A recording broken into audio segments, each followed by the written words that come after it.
자꾸 5천만 원을 강조하는데 우리나라가 지금 그 은행에서 원리금 보장하는 금액이 5천만 원이잖아요. 그게 언제 생긴 건지 혹시 IMF 때 문제 터지고 난 다음에 이제 은행에서 소위 말해서 뱅크런 생기는 거 막으려고 만든 거거든요. 20년이 넘는 시간 동안에. 그런데 이걸 가지고 주식 매매 차익에 대해서 5천만 원을 제시해 주면서 이 정도면 많이 해주는 거다라는 식의, 그리고 이 정도 이상 버는 투자자가 별로 없다라고 얘기하는 것 자체가 그러면 금투세를 왜 걷느냐라는 얘기가 되는 거죠.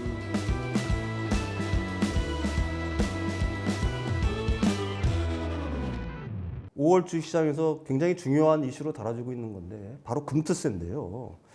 이복헌 금감원장 같은 경우에는 개인 투자자 혼란이 가중될 것이라는 어떤 우려를 표명하면서 금투세 폐지를 갖다가 주장하기도 했어요. 금투세에 대한 의견과 주식시장에 과연 어떤 영향을 미치게 될지 좀 설명 좀 부탁드립니다. 제가 좀 나름대로 조사해보고 이제 파악해본 바를 가지고 이제 말씀을 좀 드리면, 일단 지금 금투세 강행을 주장하는 쪽에서는 부자들을 위한 세금이기 때문에 이걸 폐지하는 건 부자 감세다라고 얘기하면서 대상은 지금 그 투자자가 1,500만 원에 육박하는데 한 15만 명밖에 안 될 거다. 이제 뭐 1%다 이렇게 얘기를 하는데, 실제 내용을 보면은 과연 이분들이 시뮬레이션을 진짜로 제대로 해보고 한 건지에 대한 의문이 좀 듭니다. 우선 이 금투세를 적용을 한다고 했을 때 문제는 뭐냐면, 국내 주식에서 매매 차익이 100만 원 이상이 발생이 되게 되면요, 소득공제에서 자기 와이프라든지 자녀라든지 이런 부분들이 공제 대상에서 빠집니다. 근본적으로 세금을 더 걷게 되는, 모든 사람들한테 세금을 더 부과하게 되는 그런 좀 문제가 좀 있고, 주식 매매 차익에 이제 대해서 5천만 원까지는 공제를 해준다. 이렇게 얘기를 하면서 5천만 원 이상 돈 버는 사람이 어디 있느냐, 얼마나 되느냐 이렇게 얘기를 하잖아요. 그럼 뒤집어 놓고 얘기를 하면은요, 그만큼 시장이 어렵다는 얘기입니다. 자꾸 5천만 원을 강조하는데 우리나라가 지금 그 은행에서 원리금 보장하는 금액이 5천만 원이잖아요. 그게 언제 생긴 건지 혹시 굉장히 오래전에 생긴 IMF, 걸 알고 있습니다. IMF 때 문제 터지고 난 다음에 이제 은행에서 소위 말해서 뱅크런 생기는 거 막으려고 만든 거거든요. 근데 그 당시에 목동 아파트 가격이 3억이 안 됐었어요. 28평이 2억대 초중반 이 정도였거든요. 그때 5천만 원이었거든요. 지금 5천만 원이면요, 목동에 있는 아파트 한 평 값도 안 됩니다. 지금 사실 이제 뱅크런을 막기 위한 그 원리금 보장을 그대로 유지하고 있잖아요. 지금 20년이 넘는 시간 동안에. 그런데 이걸 가지고 이 주식 매매 차익에 대해서 5천만 원을 제시해 주면서 이 정도면 많이 해주는 거다라는 식의, 그리고 이 정도 이상 버는 그 투자자가 별로 없다라고 얘기하는 것 자체가 그러면 금투세를 왜 걷느냐라는 얘기가 되는 거죠. 해외 주식은 얼마인지 아십니까? 250만 원. 250만 원이잖아요. 문제가 되죠. 채권은요? 국내 채권이나 채권 같은 경우도 지금 이제 이게 한도를 갖다 250만 원으로 한 것 같은데 이 그룹에 속해 있는 거 아닙니까? 채권 매매. 채권 매도 250만 원이거든요. 근데 250만 원이 초과가 될 경우에는 이것도 역시 금투세 영역으로 들어갑니다. 15만 명이라고 하는 숫자 자체가 생각처럼 정말 그 숫자가 맞느냐라는 거죠. 여기만 되는 게 아니라 우리가 그동안 매매했었던 ETF라든지 이런 거, 주식형 ETF 그동안에는 국내 주식이 100%일 경우에는 면세였었잖아요. 근데 이것도 다 주식 매매 차익의 합산이 됩니다. 이렇게 생각을 해본다 그러면 과연 그분들 말하는 게 상식적인 선에서 맞는 얘기냐에 대해서 한번 돌아볼 필요가 있다는 거죠. 과거 그 증시의 패턴을 놓고 봤을 때 그렇게 꾸준하게 세금을 그 수익을 내가면서 안정적으로 낼 정도로 시장이 안정되어 있는 시장이었었느냐? 아니었다는 거죠. 실제로 지금 지수는 2700 근처에 와 있지만 사실 그 2700이라고 하는 지수를 열어보면 그 안에 상당수의 주식들, 큰 주식들이 많이 퇴출이 됐거나 또는 그 안에, 예를 들어서 하이닉스 지금 한참 핫하고 드라마틱하지만 다들 아시지만 2000년대 초반에 감자를 대대적으로 했었습니다. 그렇기 때문에 이게 이 시장에서 그 장기 투자해가지고 수익을 냈다라고 자신할 수 있는 종목이 따지고 보면 몇 개가 안 돼요. 소득이 있는 곳에 세금을 부과하는 게 당연하다라는 논리로 접근을 한다 그러면 그럼 손실난 부분에 대해서는 어떻게 해주실 거냐라는 거죠. 근데 이 손실대에 대해서도 5년간 기한 유예를 해가지고 5년 동안에 손실난 부분들은 나중에 수익 난 걸로 보존을 해줄 수 있다. 2월 공제해준다고 2월 공제는 해준다고 하죠. 그러면 주식 사가지고 한번 물리면 5년 내에 회복되는 게 우리나라 초우량주들 같은 경우는 많은데 대한민국에서 초우량주라고 분리될 수 있는 주식이 전체 수량에서 어느 정도 비중이 된다고 보십니까? 물려있는 분들은 계속 물려가는 수밖에 없는 구조가 되는 거거든요. 그런데 그게 5년 기한이 지나고 나면은 사실 원금을 이제 복구하는 어떤 단계가 도달을 하거나 큰 손실을 보고 손절을 하고 난 다음에 주식을 매매해가지고 조금의 수익이 났을 때 거기에는 과세가 된다는 문제가 생깁니다.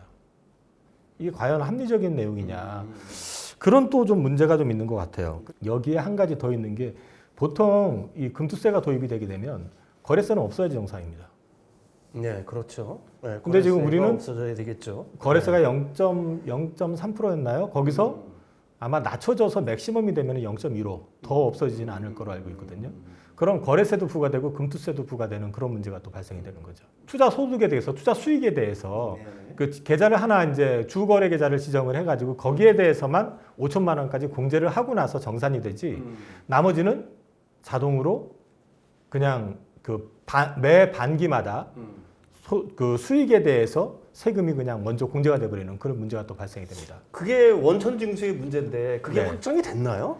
지금 현재까지 나온 법안상으로는 그렇습니다. 아, 그래요? 이게 지금 변경이 되지 않은 상태이기 때문에 이럴 경우에는 사실 계좌를 주식을 한 계좌만 가지고 하시는 분들도 있지만 여러 군데서 하시는 분들이 생각보다 많으시거든요. 여러 가지 편의성 문제라든지 정보 접근성이라든지 이런 것들 때문에 원천징수를 갖다 등록을 해놓은 계좌에 대해서는 5천만 원을 갖다가 먼저 될 때까지는 원천징수 관련해가지고 감안을 해가지고 하지만은 그 외 계좌들 같은 경우는 자동으로 현행 법상으로는 만약에 적용이 된다고 그러면 바로바로 매 반기마다 과세가 돼버린다는 거죠. 그래서 차감이 돼버리는 문제가 발생이 되죠. 그래서 이 복리 효과가 없어진다는 말이 거기서 나오는 거기서 건데, 나오는 거죠. 근데 지금 해외 주식 같은 경우에는 250만 원 공제를 받고 거기는 원천 징수를 안 하잖아요. 더 큰 수익이 나더라도 자기가 그냥 신고하는 방식인데 차라리 그런 걸 갖다 그대로 유지를 한다고 하면은 미국 지금 해외 주식 하는 것처럼 그렇게 된다라고 하면 이런 불만은 좀 사라질 수는 있겠죠. 그렇다 손 치더라도 저는 이제 또 그러면은 국내 주식은 앞서 말씀드린 것처럼 거래세 내야 되고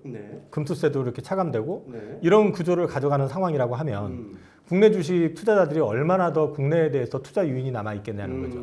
또 한 가지를 보셔야 되는 거는 자 단적으로 미국을 한번 비교를 해보시죠. 미국은 글로벌 탑 티어 기업들이 상당수 포진돼 있습니다. 좀 이게 이익의 모멘텀이나 유지되는 게 꾸준하기 때문에 배당도 성향도 높고 그다음에 주주 환원 정책도 상당히 높잖아요. 근데 우리나라 같은 경우를 한번 돌아보시면 그런 기업들이 과연 몇 개가 있냐는 거죠.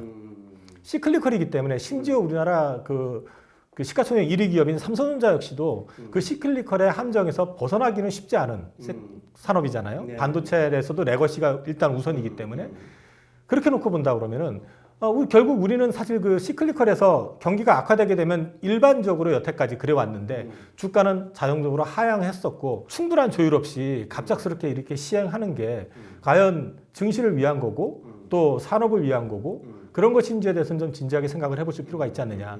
이건 저는 어떻게 생각을 하냐면 우리나라 지금 한국 증시를 바라보는 시각이 여러 가지로 볼 수 있다고 생각을 해요. 뭐 일단 한쪽에서 안 좋게 보는 쪽에선 일종의 투기판 아니냐. 뭐 이제 머니 게임도 많이 하고 있고. 그런데 아셔야 되는 거는 이 한국 증시가 있었기 때문에 셀트리온이라고 하는 글로벌 바이오 시밀러 회사가 성장할 수 있었던 겁니다. 네이버라는 회사도 이 증시 환경에서 성장한 회사고요. 요즘 좀 말이 많지만 카카오도 역시 마찬가지고 실제로 새로운 먹거리라고 하는 대부분의 산업들 자체가 국내에서 국내 증시 상장을 통해 가지고 어찌됐든 거기서 자본을 수혜를 받아 가지고 성장을 했던 거예요. 이건 제 개인적인 시각입니다만 황금알을 낳아왔던 거위가 이게 그냥 이 시점에서 그냥 배를 갈라버리면 그 안에 있는 알을 다 꺼낼 수 있다라고 생각을 해가지고 오히려 배를 갈라버리는 행위가 아니겠느냐 그런 좀 우려도 좀 솔직히 들기 때문에 금투세와 관련돼 가지고는 조금 더 많은 부분을 고민을 해야 되고 진지하게 생각을 해야 되는 거고 세수 확보의 목적이 있는 건지 이게 정확하게 뭐의 목적이 있는 건지 저는 사실 잘 모르겠습니다. 알겠습니다. 새로운 소식이 들려오면 또 소개해드리고 분석해보는 시간 가져보겠습니다. 오늘 말씀 감사합니다. 네, 감사합니다. 예.